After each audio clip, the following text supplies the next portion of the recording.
Hey everybody!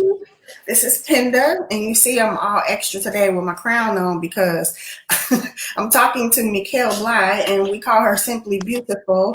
And so I couldn't come to the table looking crazy, y'all. I had to be my best.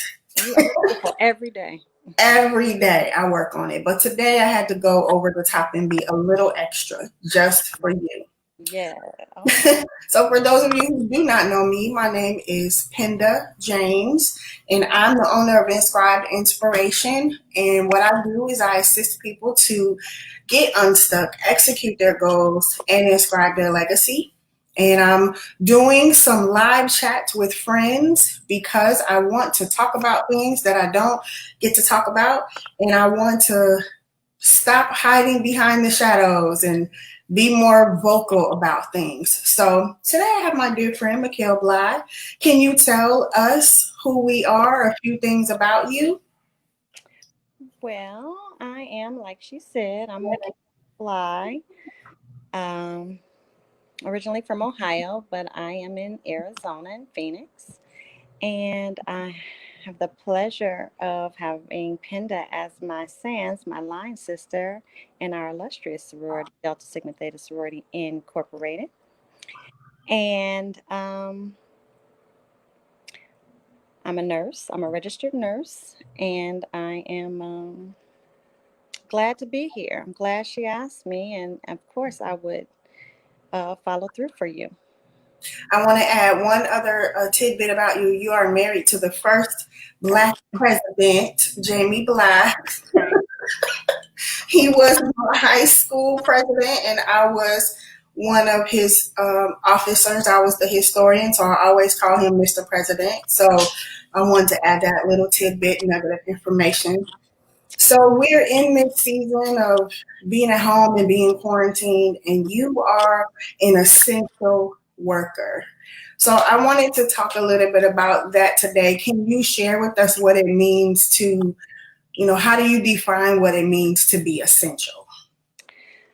Okay, so when you we approached this topic, and you said, "I want you to talk about being essential," and I've had this discussion very lively with colleagues, peers, and others, but what was placed in my heart was 1 Corinthians 12 and 14. For the body does not consist of one member, but of many. So we all are essential. I'm essential in my career choice, but we all are essential. We're essential to each other. We're essential to our families. We're essential to our churches, our church family. We're essential. So they have gave us this new recognition and title, healthcare workers and others as essential, but we all essentially are essential. Just wearing your mask to help the greater good is essential. So, I appreciate the accolades and the recognitions, but we all are essential. And it's not just healthcare workers, it's everyone, from social workers, mental health workers, environmental service workers, grocery store clerks, and people putting the groceries on the shelves. I Yeah. mean, there's not anyone too big or too small. We're all essential. We're all vital. We're all important. We're all in this together. And without every piece of the puzzle, it wouldn't work. It wouldn't Mm. work. So we are all essential.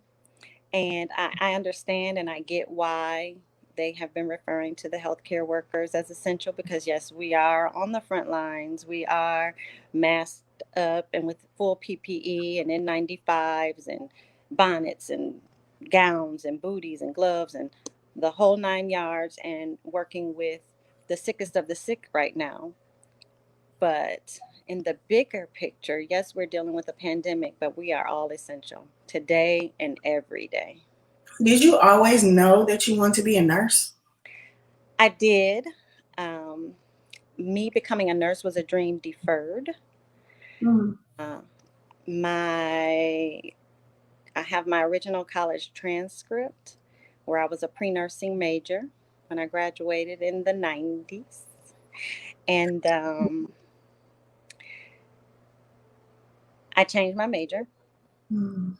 I ended up changing institutions and universities. I ended up completing my degree with Wilberforce University. Philo Marte. Hmm. May the force be with you. And I got a business degree and ended up working still in public service, working for county and state government. I did that for several Mhm. years. But I'm a natural caretaker by just naturally, it's intrinsic. I'm always checking on people, taking care of people. I mean, that's just in my nature. Um, so I had my own health issues, and you have to, will yourself to get through it and take care of yourself. And then I had the beautiful pleasure and opportunity to take care of my mother when Mhm. she was transitioning, and she lived with us for the last 3 years of her life. And I have absolutely no regrets. Um, it was an awesome, beautiful, blessed opportunity to be able to spend some of the most precious moments with my mother as she was transitioning. So after my mother went on to glory, my youngest daughter graduated from high school. She ended up not going to college right away. She went to the Army. Mhm. I prayed about it, discussed it with my husband, prayed and cried, prayed and cried, prayed and cried, and said, well, I want to go back to school to finish what I started. And it was a challenge. It was a challenge, mentally, physically, financially, because I did go to a pretty expensive school, Mhm. but it was an accelerated program and it fit me and my lifestyle. And for me being not non-traditional student, but a mature student. Um, but I have no regrets with that either. I persevered, I pushed, I pressed, and I made it. Um, Penda can recall there were several instances and times I reached out to my sister and said, I need you to pray because whatever class, whatever exam, whatever I was going through, I needed somebody to intercede on my behalf. And yes, I was praying because we all need to pray for ourselves, but I needed some extra prayers. And I always say, I think Penda has a direct line and she can get them through. But she knows, and we may not talk every week, every month, but if I call, she answers. And she prayed for me and with me as I completed my nursing school journey. Many of my classmates were my children's ages or younger. I was either auntie or Mama Mekelle with my classmates or sister, and that was Mhm. fine with me, as long as we studied and got it done and reached the goal.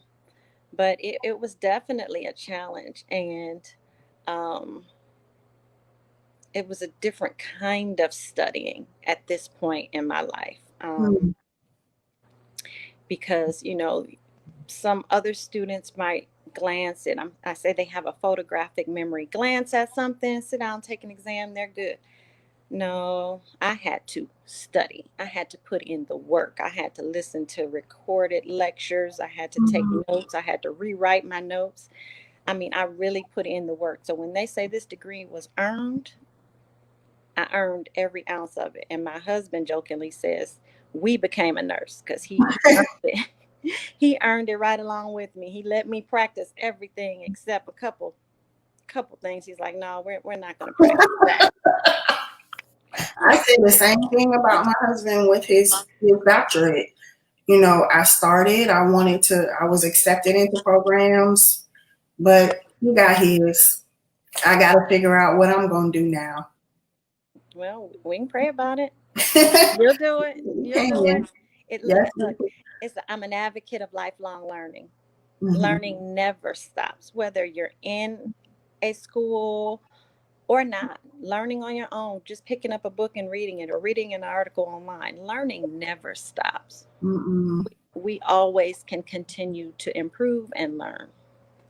So you kind of answered the question that I was gonna, my second question, which is how has being an essential or being a nurse been a thread in your life, like being a caregiver and caring about people. You really, when you took care of your mom, you applied a lot of the skills and a lot of the bedside manner that you're using now as a nurse. So you see your patients kind of like a person, as a human, and not just, oh, this is number five, room number five needs water. You're like, Mm-hmm. Penda in room number five is thirsty, you know.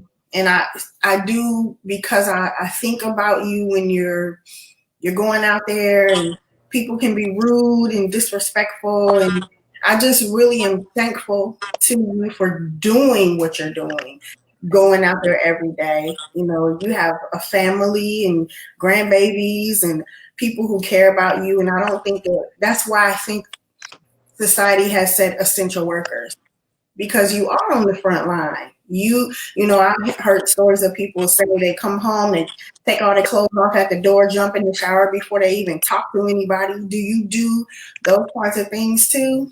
That's real. That's very real. You disrobe in the garage. Luckily, my laundry room was right there at the garage, and you can, put your clothes right in the laundry, and then go right to the shower. Um, my facility has, since this pandemic, we now can wear scrubs that they provide.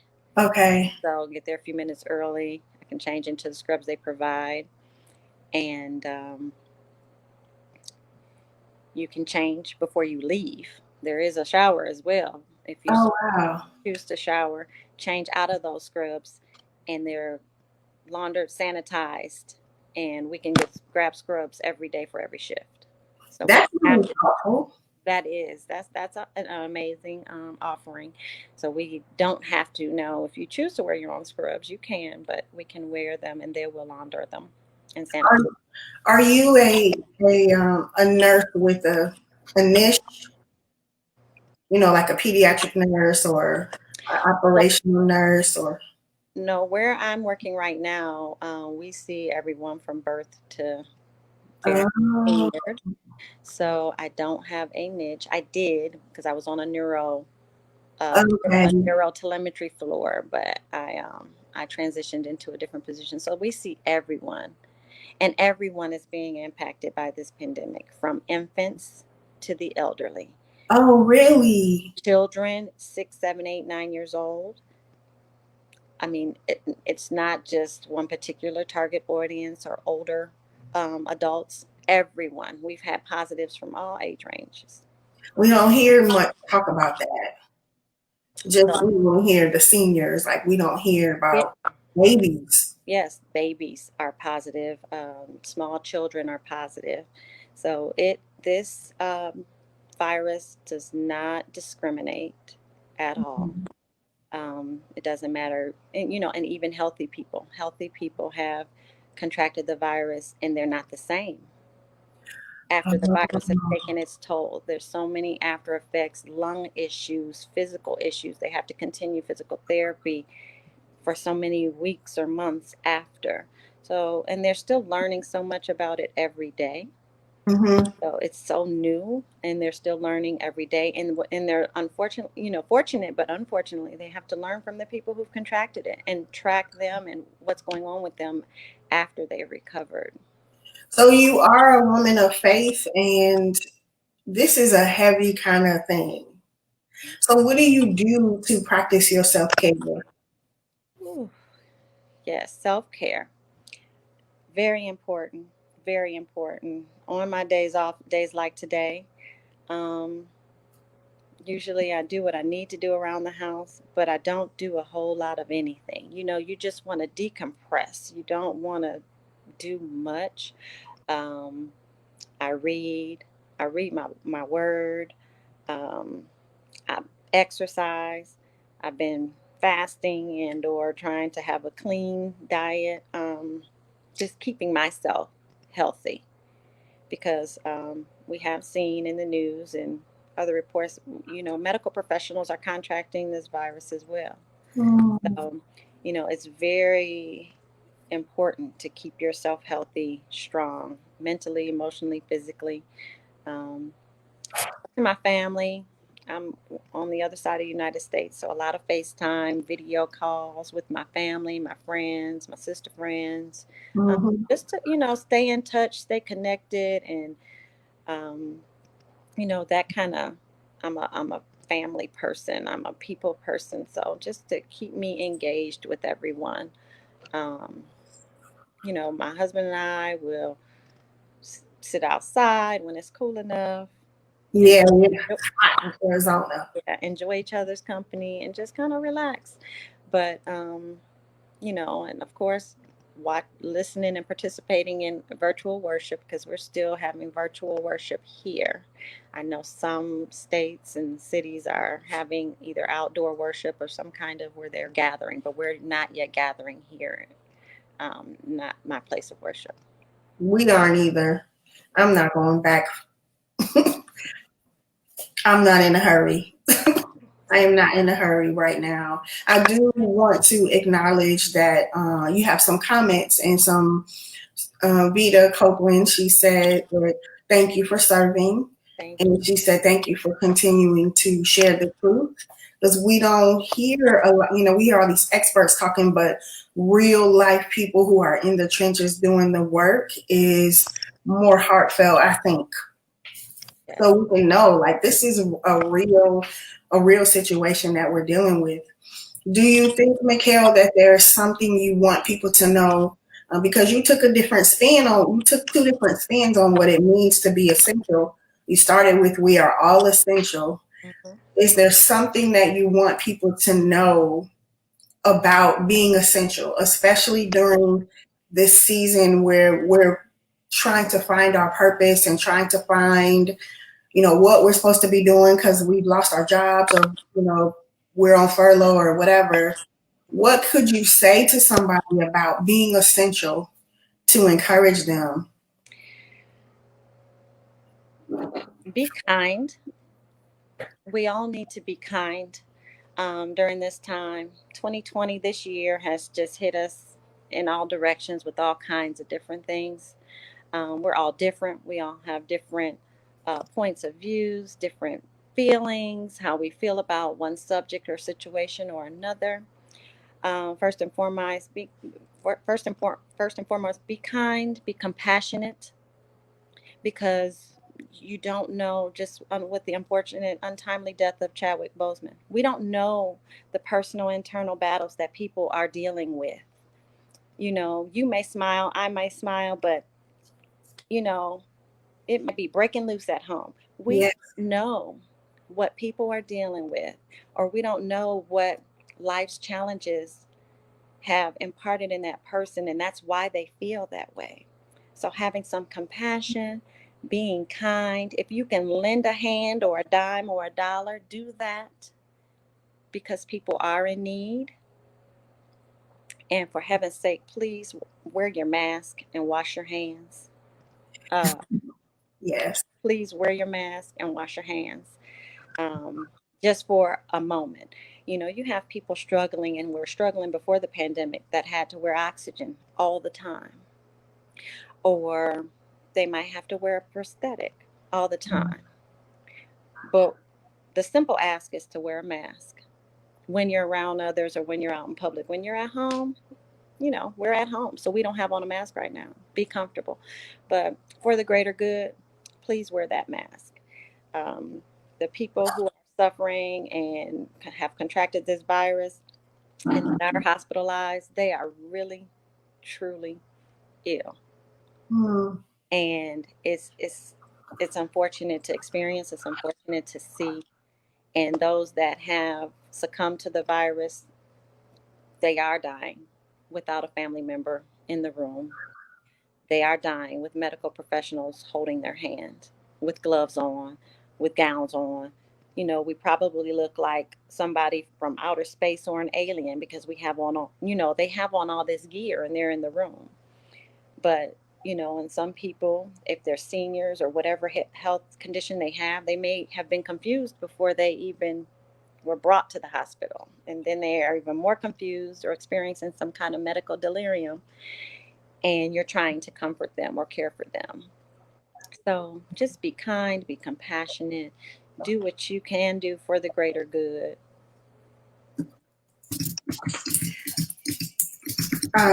You got me a little bit emotional right now.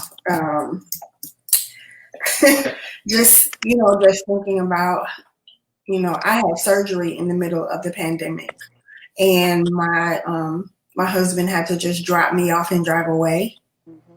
And so I just walked into the hospital, did my thing, and I was by myself. And so I cannot imagine somebody going through the transition to the other side and their family not being able to be there. So I'm grateful to you that you are such a kind-hearted woman, a woman of faith, so that God is with them as they go. I wanted to say that. I want to end, Mekelle, if you could just think about a declaration for women in leadership. And the reason why I asked that is because I have this journal that I've been working on, and it's on sale now. But I want the viewers to be able to write declarations in their journal, something that makes them know that they are strong and that they are essential to the world, to somebody, to their career. What would you say? My declaration would be I am strong, I am vital, I am important, I am loved, and I am love. Got it. I want to share another comment from Vita. Her mom passed away a couple years ago. My mom passed away 2016. I think our moms passed around the same time, yours and mine. Vita says she's glad that she's glad that she can. Her mom's not here now because this would have had her OCD on 100. Mm-hmm. And that during this season, she wouldn't allow anybody around her because she'd be so afraid of it. So to be able to say she's glad her mom is no longer here, it's kind of like a relief, but it's a bittersweet statement. Absolutely. I've had that conversation. I have a close girlfriend. She just celebrated a year of her mom's passing on the 31st. And we had the same conversation. I said, I miss my mother with my whole being, but this would have been just deteriorating for her, for me, because the times when I was caring for her and she was in and out of the hospital and in and out of rehabilitation centers, I was there, Mm-hmm. sleeping in a recliner, in a chair. I was there for all of her hospital stays. So this, and a lot of times she was slightly confused, or she was even in a coma for a little while. I was her voice. Hmm. So it's hard for families dealing with the same or similar situations, and you can't be there with your loved one Yeah. like you normally would. And even for when our loved ones pass on and having funeral services, Yeah. that is so different for us right now because we as a people, we love one each other, we hug each other, we comfort each other, we're just there, and you can't even grieve and comfort the way we are accustomed to. No. You got to wear a mask in the funeral home. You got to hit elbows. I've missed several very important funerals in my family. Yeah. I couldn't travel. I couldn't travel to even attend. But then I have been able to attend some virtual funerals, but it's just not the same. It's not the same to be able to just embrace somebody and give them that nice strong hug to let them know that you are there and you love them. It's just not the same. So we can't grieve and Mm-mm. process like we normally would. So I want to end us on a thoughtful note, and I want I just want to thank everybody who was watching. I know this is not as light as some of my other chats have been, but this is a necessary chat because number one, Mekelle reminded us that we need to take care of ourselves. That family is important, and that we need to wear a mask. I don't know how many times you said wear your mask, but I saw a post somebody said I think it's dumb when I see people in cars with their mask on, but I do that because I have to get used to wearing a mask for a long period of time. And so if put it on when I leave and I have it on while I'm driving, if I'm going around the corner to the church, it's only like 5 minutes, then it's already on and I don't have to say to myself, put your mask on. I have it on already. It's a part of me, like my purse. And so people make jokes about things like that, but it's like you have to get you. It's hot down here in Georgia too, and so it's hot and I'm sweating and I'm like, I have to say to myself, keep it on, keep it on. You can't be in the store with your mask off or down. It wastes time. So just keep it on. So when I see people in the car, I'm like, yep, that's me. You have a reason. And thank you for that. Thank you for that. And whatever it takes, I usually loop mine around my wrist. And so I don't have to run back to the car or wherever to get it.